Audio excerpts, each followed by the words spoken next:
And so one of the guidelines is our clients have to go through so many hours of training, our dogs have to go through so many hours of training, and then they have to go through so many hours of training as a team. And so right now they're up to 60 hours total training time. That may not sound like a lot to you, but it really is to our clients when they're only up here training for an hour a day up here. On Wednesdays it only counts for an hour, and on the Saturdays it counts for an hour and a half. And that's just the minimum. A lot of them have to go beyond that, those 60 hours of training, because some of them have never had dogs before, and they don't have a clue how to work with a dog. So yeah, it may not be, right. So anyway, so then once we decide that this dog and this person are really gelling together, we'll make a match. And then they, like I say, they will go through additional time of training, not just here, but in public together. The trainer will take their partner, the client, to shopping, to church. If they go to church, they'll take them to their church. They'll take them to their place if they work. We always go out and visit their place of employment so that the other people that they're working with has an idea what these dogs are and what they can do and the protocol for working alongside of them. So, and then once all of that is taken care of and we feel, then they do some overnights together. So, I mean, this is a long, drawn-out process. It's not something that happens real quickly. It's a lot of work involved. It's very time-consuming. And then the dog goes home with them. Once it's all come together and they've reached all of their requirements, then the dog goes home with them. And they continue to bond. And after a year, we do not turn over ownership to any of these dogs until they have a 1-year probationary period, where they have to come back to Fidos twice a month, so we can see the progress that they're making as a team, and if there's any problems, we're there to help them. And after a year probationary, if everything is working fine and we see no problems, then we'll sign over ownership to them, and that dog will officially become theirs for the rest of their life. And we also offer, for the life of the team, training, any assistance they may need. So, okay, I've talked a little bit about that. Sandy, you want to add something about the client's portion of it? In training, it takes usually about a year until you're matched and ready to go for your 1-year probation, and then it takes another, so it's 2 years that you're here, and it really requires the whole family to be on board with the client. The clients pay an application fee when they apply, and then when the dog starts the bonding period, they also pay a fee. Do you have any questions about anything with the client? You cannot,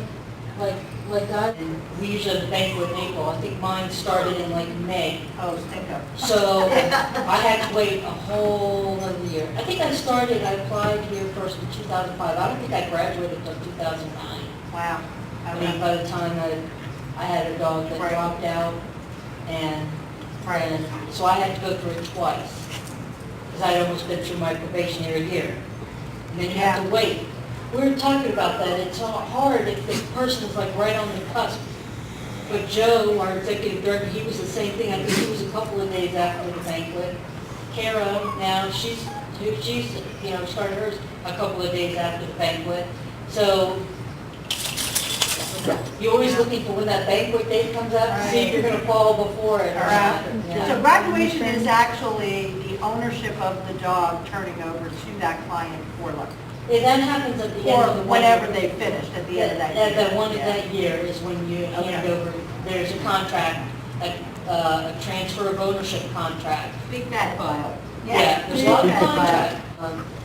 The law and what is that, the ABI test? Yeah, could you explain a little bit about the recertification? Okay, after you are done with your 1-year probationary period, every year thereafter, Fidos gives you the option to recertify your dog. And what that means is that you have to pass a written test, which is on the laws, and a lot of it is also on the health and care of the animal. And then you also have to pass skills, obedience, and a practical, where we go out to the grocery store, they do all kinds of things to us there to try to get the dog and us to react. And so we have to pass all of that every year to recertify.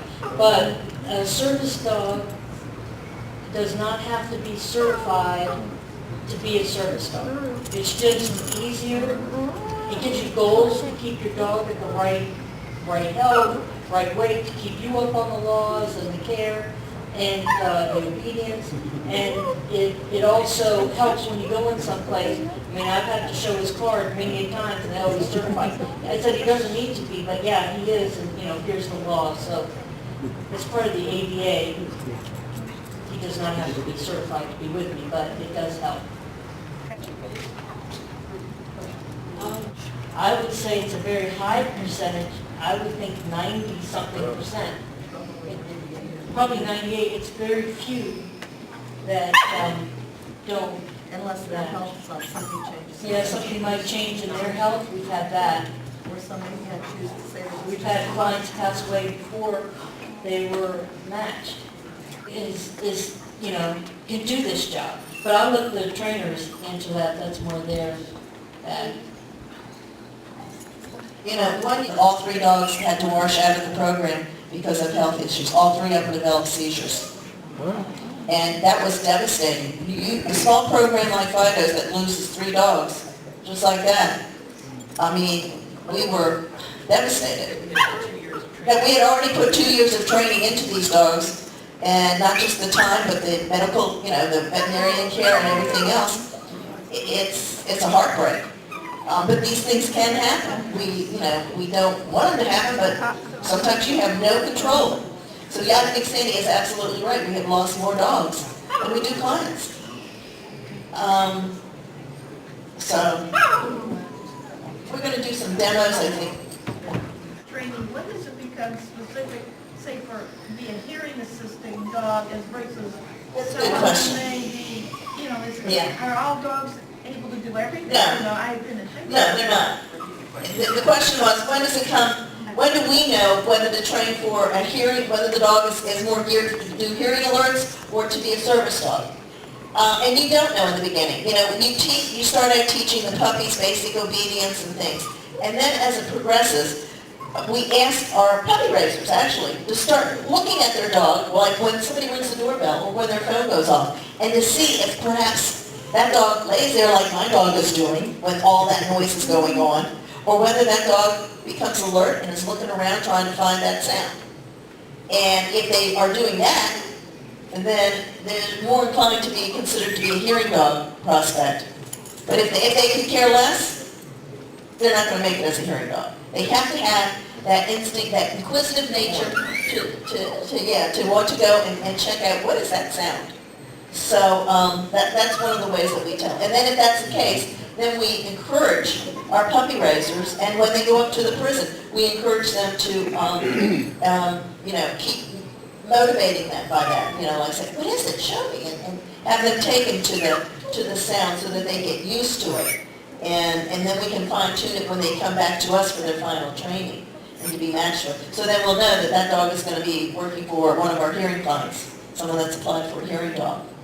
And then with each of our dogs, whether they're going to be a service dog or a hearing dog, once they're matched with the client, they're all taught basic obedience and basic tasks that they do before they're matched. Once they're matched with one of our clients, then we ask our clients, what specific needs do you have that we need to work on to get this dog to do for you outside of the basics? And for the most part, most of our clients do have special things that they need. So then the team will work together to train the dog to do what needs to be done for them. So I think right now we're going to show you some of the things that the dogs can do. So Sandy, would you like to go first? Oh, somebody has to call you though, don't they? Oh, they don't? Watching your phone.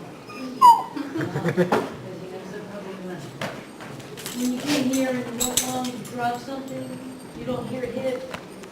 There was one time that I looked down and I Don't use the thought, oh my microphone? God, my phone at home. Can't hear you. Jacob had actually carried it from the train station. As far as I know, had carried it from the train station, as far as I know, all the way down to work, which is about 6 blocks, before I realized that the phone was missing. But he wakes me up to the alarm clock in the morning, which if he didn't, I would never get to work. Any sounds that are unusual, and lately we've been able to distinguish where sirens are coming from. That's something we've been working on. I can hear them, but I can't hear which direction. So if we sit, thank you. When there's a siren going off, I can say, where is it? And he's pretty much accurate. I wouldn't say 99%, but I would say maybe 85% accurate on which direction the siren is coming from, which is important to me walking in DC. How does he alert you?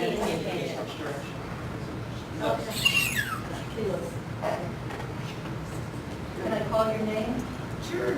Debbie, Debbie, Debbie, Watch the dog. Debbie, what is it? Debbie, Debbie, what is it? Debbie, He's getting her attention. He's going to take the leash too. Debbie, what is it? And he's going to show her. Debbie, Debbie, Debbie, here, it's Evie. It is. Debbie. Oh, Hi, thank you. What you just saw,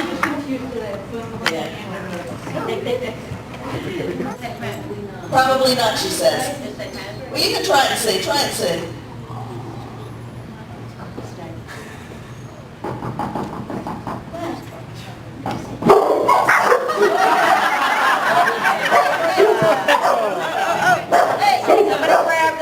You is the difference between training a hearing dog to retrieve items, because even the hearing dogs have to know how to retrieve. As you saw, when she dropped her phone, the dog had to pick it up for her. Because if you're walking down a street and you drop your phone, you or I would hear it hit the ground. But a person that's deaf or hard of hearing doesn't hear that. And they're going to keep walking and they'll get home and they'll say, "Where's my phone? I lost my phone. I have no idea where it is." So that's why we train the hearing dogs to become the hearing dogs become the ears and eyes for their partner, and they alert them to the sounds. And she does not tell the dog to fetch. That dog does what we call an automatic retrieve. We don't. So that's the difference. The service dogs, we give them a command to fetch. It's a directed retrieve. The hearing dogs do what they call an automatic retrieve. So Pam's sending her little dog out to do. This is how we start teaching them how to do a retrieve. Like just sending them out for a hard plastic dumbbell. And this is how they first learn how to do it. And from there you go on to other bigger and better things.